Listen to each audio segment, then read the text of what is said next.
Hi guys, I've been planning to do this video for a long while, and with a lot of thought to your comments and doing a little bit of research, it's finally here for you. Today I will tell you a few critical points you should know or consider before you buy a laptop that's suitable for students. Now, when we talk about students, it's kind of difficult to cover as the spectrum of the debate can get wider. We have school, college, university, and so on. So most of these tips are generalized for students, but some can change based on your needs and the courses you are specializing in. For example, if you're doing majors in animations, engineering, simulations, then those would probably require a bit more thinking involved when you're picking your hardware. Maybe you would need a laptop with at least a GTX 1070 video card, or a laptop that has excellent thermals and cooling feedback. Now, there are a lot of videos out there talking about suitable student laptops. I've done a lot of them myself. You can even have a look at Dave 2D's work, Austin, and Linus student laptop videos. But I'm not here to tell you which laptop you can take. I'm here to share a few points which you must consider before picking a student laptop, since there could be different region-specific variants with slightly different performance than the reviews you have watched online. So I will go through the steps in order of the importance that I feel is usually helpful. So firstly, if I'm a student, I will set my budget, which will decide how much processing power I can get, kind of like a base price. For example, you can get the most i3 laptops in a $300 to $450 bracket, which is like a very basic processing power. Surfing and just kind of MS Office, doing your assignments, maybe more or less the kind of work you would expect a Chromebook to do, which I won't really recommend. Then some i5 in a $400 to $600, these could be laptops which are capable of doing most tasks like Photoshop, a bit of editing, maybe some casual gaming too. And finally, a $600 to $1,200 bracket with an i7 processor. Now, these laptops pack a lot of power. They can help you run softwares like 3ds Max, After Effects, or similar CAD softwares. So first thing is, sit down and decide how much power you need and how much budget you can spend. Also, do let me know what's your budget for your next laptop in the comments down there, and maybe I'll be able to help you out. Now, next thing you must consider are possible upgrade options that the laptop can offer. Mostly, these are two upgrade options you can check out. Firstly, the storage. You should be looking if there is a hard disk installed or there is an SSD, a solid state drive, installed in the system. How much of it is there, and also if it can later be upgraded or not, because you would probably need that in future. Why is this important? Because you can buy a system right now with a smaller storage capacity because you're tight on budget. But maybe down the line in 2 to 3 months, you have saved up some bucks and can add more storage for your data. It's that simple. Same goes for the RAM. At the beginning, you may have a very basic RAM, maybe like 4 GB, but if it's upgradable, which in most cases it is, you can always add another RAM to your system. So definitely recommend you must inquire from the retailer. Ask them if the variant you're going for has expandable storage or RAM, and you know exactly what you're getting your hands into.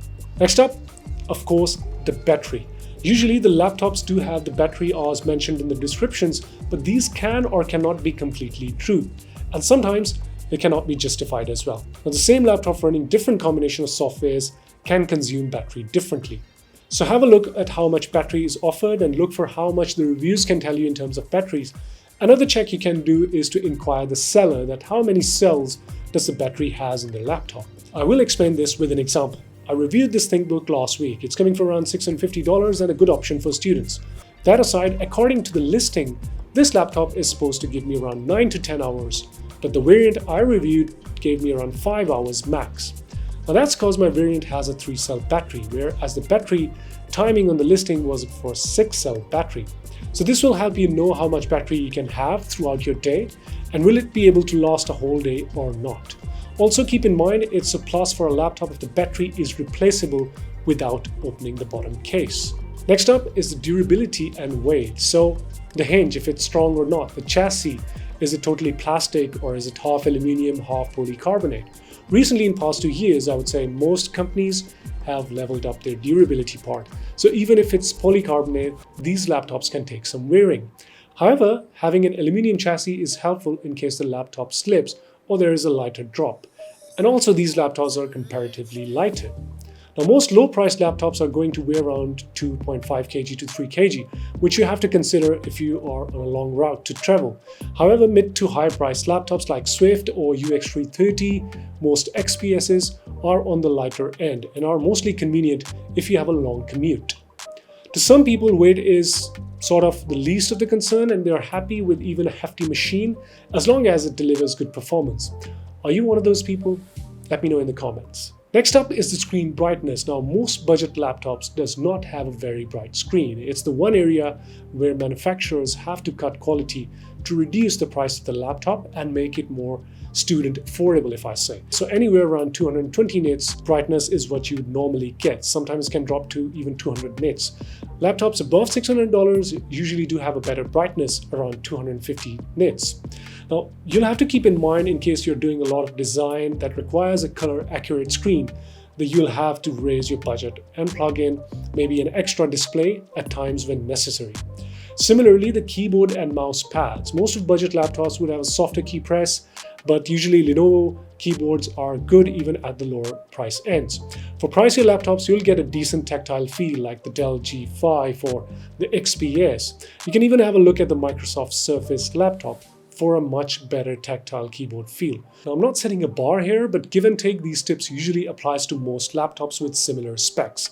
As most i3 laptops are good for surfing in office, i5 laptops can get you an extra something to explore and practice softwares like coding, Photoshop, Premiere, even 3D modeling to a fair extent. And then you can also handle a fair degree of multitasking on these laptops. The i7s are decently powered laptops, so you can rely for video editing, 3D rendering to a fair extent, and do office, movies, sort of multitasking without hanging your system or without causing a lot of workload to the performance of your overall laptop. So that's just a generic idea to how much can these laptops with different processors handle in terms of workload. So which bracket will you fall into and why? What are the softwares you use most? Would love to know what your preferences are in the comments down there, and I'd probably be able to help you out as well. Let me know what you think of the video in the comments. If you like what you see, go hit the like button and subscribe to the channel. I'll see you soon with another one. Till again, Forrestek signing out.